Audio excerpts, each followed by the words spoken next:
আসসালামু আলাইকুম বন্ধুরা। তো বন্ধুরা, লাস্ট পর্বে আমি আপনাদেরকে দেখিয়েছিলাম যে কীভাবে শালিক পাখি লালন পালন করতে হয়। যিনারা ভিডিওটা দেখেননি আই বাটনে ক্লিক করে ভিডিওটা দেখে নিন। আজকের ভিডিওতে আমরা আলোচনা করব কিভাবে শালিক পাখিকে পোষ মানাতে হয়। তো আপনাদের মধ্য থেকে আমাকে ম্যাক্সিমাম কমেন্ট করেছেন এবং বলেছেন যে ভাইয়া কিভাবে শালিক পাখিকে পোষ মানাতে হয়। আর আপনারা যদি আমার এই ভিডিওটি ফুল দেখেন তাহলে আমি 101% গ্যারান্টি দিতে পারি যে আপনার অন্য কোনো ভিডিওটি দেখার কোনো প্রয়োজনই নেই। এই ভিডিওতে আমরা আলোচনা করব কিভাবে শালিক পাখিকে সুপার টেম করতে হয়, কিভাবে সাধারণ টেম করতে হয় এবং পরবর্তীতে কিভাবে আমাদের শালিক পাখিকে আমরা পোষ মানাতে পারবো এবং কথা বলাতে পারবো খুব তাড়াতাড়ি, এবং শালিক পাখির কোনো সমস্যা বা অসুখ যেন না হয় সেদিকে কীভাবে খেয়াল রাখবো, এই সকল কিছু নানান টিপস আমি আপনাদের সাথে শেয়ার করব। তাই আর বেশি দেরি না করে মূল ভিডিওতে চলে যাই। প্রথমেই আমি আপনাদেরকে বলবো যে শালিক পাখিকে দুটি পর্যায়ে টেম করানো যায়। তার মধ্যে প্রথমটি হলো সুপার টেম এবং দ্বিতীয়টি হলো সাধারণ টেম। তো এই ভিডিওতে আমরা আলোচনা করব যে আপনি চাইলে কীভাবে একটি শালিক পাখিকে সুপার টেম এবং সাধারণ টেম করতে পারবেন।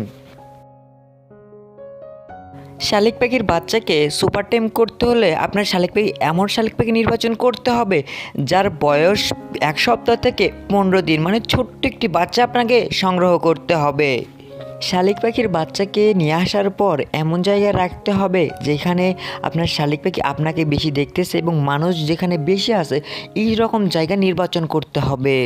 আমরা যখন শালিক পাখিকে সুপার টেম করি তখন অনেকে অনেক ভুল করে থাকে। যেমন আমরা শালিক পাখি যখন সুপার টেম করতে যাই তখন তারা কী করে খাঁচায় বেঁধে রাখে।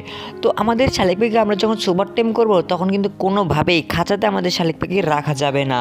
তো এই পর্যায়ে অনেকের মনে প্রশ্ন হতেই পারে যে আমাদের শালিক পাখিকে তাহলে কোথায় রাখবো। তো আপনারা চাইলে আপনাদের শালিক পাখিকে ঝুড়ির ভিতর রাখতে পারেন, কিংবা কবুতরের বাসায় কিংবা কোলাতে রাখতে পারেন। এরপর আপনি যা করবেন, আপনার শালিক পাখিকে অবশ্যই মুক্ত অবস্থায় লালন পালন করবেন এবং আপনি যখন সময় পাবেন তখন আপনার শালিক পাখিকে আপনি ঘুরতে নিয়ে যাবেন, যেমন বাজারে নিয়ে গেলেন কিংবা বাইরে নিয়ে গেলেন, ছেড়ে দিলেন। এবং অবশ্যই কিন্তু আপনার শালিক পাখির একটি নাম রাখতে হবে এবং সেই নাম ধরে আপনি কিন্তু ডাকবেন সেই শালিক পাখিটিকে। এরপর আপনার শালিক পাখিটিকে আপনি কিন্তু হাতে খাওয়াবেন, কখনো কিন্তু কোনো পাত্রে বা অন্য জায়গায় কোনো খাবার দেওয়া যাবে না, অবশ্যই আপনার হাতে খাবার দিবেন। তাহলে কিন্তু আপনার শালিক পাখি আপনাকে আর দেখে ভয় পাবে না এবং আপনার ঘাড়ে কাঁধে যেখানে সেখানে উড়ে এসে পড়বে। তাহলে আপনার শালিক পাখি খুব সুন্দরভাবে পোষ মেনে যাবে, টেম হয়ে যাবে। এবং অনেকে আমাকে প্রশ্ন করে যে ভাই আসলে আমি কোন শালিক পাখি নির্বাচন করব। এক্ষেত্রে আপনি যে কোনো শালিক পাখি নির্বাচন করতে পারেন, ভাত শালিক, জুট শালিক, কিন্তু আপনি কখনোই কিন্তু গো শালিক কিংবা গাং শালিক সংগ্রহ করবেন না। এগুলো শালিক পাখি কিন্তু কথা বলে না কিংবা পোষ মানে না। আমি আবারও বলছি, আপনি যদি আপনার শালিক পাখিকে সুপার টেম করতে যান তাহলে কিন্তু আপনার শালিক পাখিকে প্রচুর সময় দিতে হবে। শালিক পাখিটিকে আপনি যেখানে থাকবেন সেখানে নিয়ে যেতে হবে, তাহলে কিন্তু আপনার শালিক পাখি খুব তাড়াতাড়ি আপনার সুপার টেম হয়ে যাবে। নয়তো কিন্তু শালিক পাখি সাধারণ টেম হয়ে যাবে এবং সাধারণ টেম হলে আপনার শালিক পাখি যখন আপনি মুক্ত অবস্থা ছেড়ে দেবেন তখন উড়ে চলে যাবে, আপনাকে দেখে ভয় পাবে এবং আপনি কিন্তু শালিক পাখিকে কথা শেখাতে পারবেন না। তাই আপনি যদি আপনার শালিক পাখিটিকে খুব সুন্দরভাবে কথা শেখাতে চান তাহলে অবশ্যই আপনার শালিক পাখিকে সুপার টেম করতে হবে, অবশ্যই আপনার শালিক পাখিকে সময় দিতে হবে। তাই একটু কষ্ট করে আপনার শালিক পাখিটিকে আপনি লালন পালন করেন এবং সুপার টেম করার চেষ্টা করেন। এই পর্যায়ে আমরা আলোচনা করব যে আমাদের শালিক পাখিটিকে আমরা কীভাবে সাধারণ টেম করতে পারি। শালিক পাখিটিকে সাধারণ টেম করতে হলে আমাদের অবশ্যই শালিক পাখি 1 থেকে 2 মাস বয়সে শালিক পাখি নির্বাচন করতে হবে। সেক্ষেত্রে আপনি যে কোনো শালিক পাখি নির্বাচন করতে পারেন, ভাত শালিক, জুট শালিক, গো শালিক কিংবা গাং শালিক, কোনো সমস্যা নেই। এক্ষেত্রে আপনি আপনার শালিক পাখিটিকে সময় কমও দিতে পারেন, আবার খাঁচায় লালন পালন করতে পারেন, মুক্ত অবস্থায় লালন পালন করতে পারেন, কোনো সমস্যা হবে না।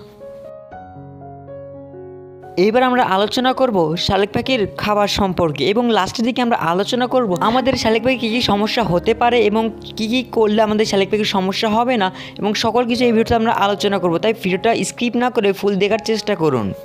আপনাদের শালিক পাখিকে আপনার সুস্থ রাখতে হলে অবশ্যই আপনার শালিক পাখিকে ঘাস ফড়িং, ব্রয়লার ফিড এবং মাছের লার্ভা কিন্তু অবশ্যই খাওয়াতেই হবে, এটা মাছ। অনেকে আবার আমাকে কমেন্ট করে যে ভাইয়া আমি তো আসলে ঘাস ফড়িং পাই না, সেক্ষেত্রে কী করব।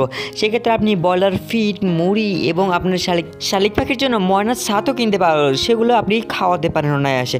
এবং অনেকে আমাকে কমেন্ট করে যে ভাই আমরা বাড়িতে কীভাবে মাছের লার্ভা তৈরি করবো, তো সেই নিয়ে একটা ভিডিও আছে এবং আপনারা যদি চান যে আবার নতুন করে 2024 সালে এসে কীভাবে মাছের লার্ভা তৈরি করবো সেটা নিয়ে আবার ভিডিও বানাবো, তো অবশ্যই কমেন্ট করে জানাবেন। আমাদের শালিক পাখিকে আমরা যদি মাছের লার্ভা খাওয়াই তাহলে আমাদের শালিক পাখি কিন্তু সুস্থ এবং ফিট থাকে এবং খুব দ্রুত কিন্তু তাড়াতাড়ি বড় হয়ে যায়। অনেকে কী করে শুধুমাত্র ব্রয়লার ফিড খাওয়ায়, সেই ক্ষেত্রে আমাদের শালিক পাখির প্যারালাইসিস হতে পারে এবং হাঁটতে পারে না এবং ছোট হয়ে থাকে, বড় হয় না, তাদের গ্রোথ হরমোন কিন্তু কমে যায়। তাই আমরা চেষ্টা করব যে আমাদের শালিক পাখিকে আমরা খুব যত্ন করে ঘাস ফড়িং, ব্রয়লার ফিড, ময়নার ছাতু এবং মাছের লার্ভা যেন খাওয়াতে পারে, তাহলে আপনার শালিক পাখির কোনো সমস্যা হবে না আশা করি। অনেকে আমাকে জিজ্ঞেস করে যে ভাই আমাদের শালিক পাখিকে আমরা দিনে কতবার খাওয়াবো, সেক্ষেত্রে আপনাদের শালিক পাখির বয়স হিসাবে নির্বাচন করবে যে কতটুকু খাওয়াতে হবে। তো ছোট্ট বাচ্চাকে আপনি দিনে 5 থেকে 7 বার এবং বড় হয়ে গেলে 4 থেকে 5 বার এরকম খাওয়ালে হবে। অনেকে আমরা যখন নতুন শালিক পাখি লালন পালন করার চেষ্টা করি অনেকে কিছু বুঝি না, এই কারণে আমাদের শালিক পাখি বিভিন্ন অসুখ হয় এবং শালিক পাখি দেখা যায় মারা যায়, তারা বড় হয় না, ছোট হয়ে থাকে, প্যারালাইসিস হয়ে যায়। তো এইটা হলে আসলে আপনারা কী করবেন এবং কী করলে এই অসুখটা আর হবে না, এই পার্টে আমরা আলোচনা করব। প্রথমে আমরা জানবো যে শালিক পাখি এগুলো সমস্যা কেন হয়। 1 নাম্বার, আমরা শালিক পাখির বাচ্চা যখন বাড়িতে নিয়ে আসি তখন কী করে আমাদের শালিক পাখিকে আমরা ব্রয়লার ফিড বেশি করে খাওয়াই কিংবা শক্ত ব্রয়লার ফিড কিন্তু তাদেরকে খাওয়াই, ভিজিয়ে খাওয়াতে হয়, কিন্তু সেই ব্রয়লার ফিড হজম করতে পারে না, তা এই কারণে গ্রোথ হরমোন হয় না। তো সেক্ষেত্রে আমরা কী করতে পারি, এটার করণীয় কী? সেক্ষেত্রে আমরা শালিক পাখিকে প্রথম অবস্থায় আমরা অল্প ব্রয়লার ফিড খাওয়াবো এবং মুড়ি ভিজিয়ে খাওয়াবো, তাহলে এই সমস্যাটা আর হবে না। আপনারা চেষ্টা করবেন যে আপনাদের শালিক পাখি যখন নিয়ে আসবেন তখন অবশ্যই মাছের লার্ভা এবং ঘাস ফড়িং খাওয়ানোর, তাহলে আপনাদের শালিক পাখি একদম ফিট এবং সুস্থ থাকবে। অনেকের আবার দেখা যায় আমাদের শালিক পাখিগুলো প্যারালাইসিস হয়ে যায়। দেখতে পাচ্ছেন আমার এখানে যেই শালিক পাখি এটি কিন্তু হয়ে গেছে এটা মিস্টেকের কারণে, আর সেটা হচ্ছে আমাদের শালিক পাখি যখন আমরা নিয়ে আসি তখন কী করে এক জায়গায় রেখে দিই, তাদেরকে হাঁটায় না, তাদেরকে বের করে না খাঁচা থেকে। সো এই কারণে কিন্তু তারা যখন হাঁটাহাঁটি করতে পারে না, এই কারণে কিন্তু আমাদের শালিক পাখিগুলো প্যারালাইসিস হয়ে যেতে পারে। তো এটার কারণে আপনারা কিন্তু দিনে 1 বার হলে আপনাদের শালিক পাখিকে নিয়ে আসবেন এবং একটু একটু হাঁটাবেন, তাহলে আপনাদের শালিক পাখি আর কখনো প্যারালাইসিস হবে না। তো আপনারা যদি চান যে আপনাদের শালিক পাখি কখনো অসুস্থ না হয়, তা সেক্ষেত্রে আপনি আপনাদের বাজারে গিয়ে ডক্সি নামে একটি ওষুধ আছে সেটা খাওয়াতে পারেন। তো এটি খাওয়ালে আপনাদের শালিক পাখি কখনোই আর অসুস্থ হবে না আশা করি। এবার আমরা আলোচনা করব যে আমাদের শালিক পাখি কীভাবে লালন পালন করলে আমাদের শালিক পাখি আর কোনোভাবে অসুস্থ হবে না। এই ক্ষেত্রে আপনাদের প্রথমে অবশ্যই আপনাদের শালিক পাখি যখন আপনি সকালবেলা নিয়ে আসবেন তখন অবশ্যই একটু পানি খাওয়াবেন এবং সকালবেলা মৃদু রোদে রাখবেন, তাহলে সেখান থেকে আপনার শালিক পাখি ভিটামিন ডি পেয়ে যাবে এবং আপনাদের শালিক পাখি খুব সুস্থ থাকবে। অবশ্যই মৃদু রোদে রাখার চেষ্টা করবেন প্রতিদিন। যেহেতু এখন গরমকাল তাই আপনাদের শালিক পাখিটিকে স্যালাইনের পরিবর্তে একটু একটু গ্লুকোজ খাওয়াবেন, তাহলে আপনাদের শালিক পাখি খুব সুন্দর ফিট এবং সুস্থ থাকবে। এরপর আমরা যে ভুল করে থাকি যে আমাদের শালিক পাখি এখনও বড় হয় নাই, তবু আমরা কী করে আমাদের শালিক পাখিটিকে আমরা গোসল করে থাকি। তো আপনাদের শালিক পাখির বয়স যখন 1.5 থেকে 2 মাস হবে তখন কিন্তু গোসল করাবেন, এর আগে কিন্তু গোসল করাবেন না। আপনারা চেষ্টা করবেন যে আপনাদের শালিক পাখিটি ব্রয়লার ফিড কম খাওয়ানো, বিভিন্ন জাতের পোকামাকড় যেমন কেঁচো, মাছ লার্ভা, ঘাস ফড়িং এবং ময়নার ছাতু এগুলো খাবেন, কারণ ব্রয়লার ফিডে রয়েছে অনেক মিনারেলস এবং গরমের কারণে আমাদের শালিক পাখি অনেক সময় মারা যায়, অনেক ক্ষেত্রে সমস্যা দেখা যায়। তাই আপনারা চেষ্টা করবেন যে আপনাদের শালিক পাখিটিকে অবশ্যই আপনারা পোকামাকড় খাওয়ানোর এবং মুড়ি ভিজিয়ে খাওয়ান অবশ্যই। অনেকেই আমাকে প্রশ্ন করে এবং বলে যে ভাইয়া আসলে আমাদের শালিক পাখি কতদিন বয়সে কথা বলতে শুরু করে। আমাদের শালিক পাখি মূলত 7 থেকে 8 মাস বয়স যখন যাদের পালক পরিবর্তন শুরু হয় তখন তারা কিন্তু কথা বলতে শুরু করে। তখন আপনি যে কথা তাকে শেখাতে চান সেই কথা বারবার বলবেন, তাহলে আপনার শালিক পাখি কিন্তু কিছুদিনের মধ্যে কথা বলা শিখে যাবে। তো অনেকে আমাকে প্রশ্ন করে যে ভাইয়া আমাদের শালিক পাখি আমরা কিনতে চাই, তো কীভাবে আপনার থেকে আমরা শালিক পাখি কিনবো। তো সেক্ষেত্রে আমরা কিন্তু এখান থেকে ডেলিভারি দেওয়ার কোনো প্রশ্ন নেই। আপনারা যদি বগুড়ায় এসে শালিক পাখি কিনতে পারেন তাহলে অবশ্যই কমেন্ট করবেন। তো এই রিলেটেড একটা ভিডিও বানাবো, যদি আপনারা নিতে চান তবেই কমেন্ট করবেন এবং বগুড়া এসে যদি নিতে চান অবশ্যই কমেন্ট করবেন। আমরা রিজনেবল প্রাইসে আপনার শালিক পাখি সেল করার চেষ্টা করব। আর একটা কথা বললেন যে আপনার শালিক পাখি যেখানে লালন পালন করবেন সেই জায়গাটা অবশ্যই পরিচ্ছন্ন এবং পরিষ্কার রাখার চেষ্টা করবেন এবং সেখানে যেন কোনো বিড়াল বা অন্য যদি পোকামাকড় যেন শালিক পাখিটিকে ভয় না দেখায়, তো সেদিকে একটু খেয়াল রাখবেন।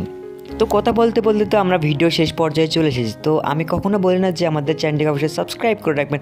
তো আজ আমরা যেহেতু 20,000 সাবস্ক্রাইবের খুবই কাছাকাছি চলে এসেছি, তাই আপনারা একটু দয়া করে চ্যানেলটিকে অবশ্যই সাবস্ক্রাইব করে রাখবেন, ভিডিওটা অবশ্যই লাইক করে দেবেন এবং বন্ধুদের মাঝে ভিডিওটা শেয়ার করে দেবেন।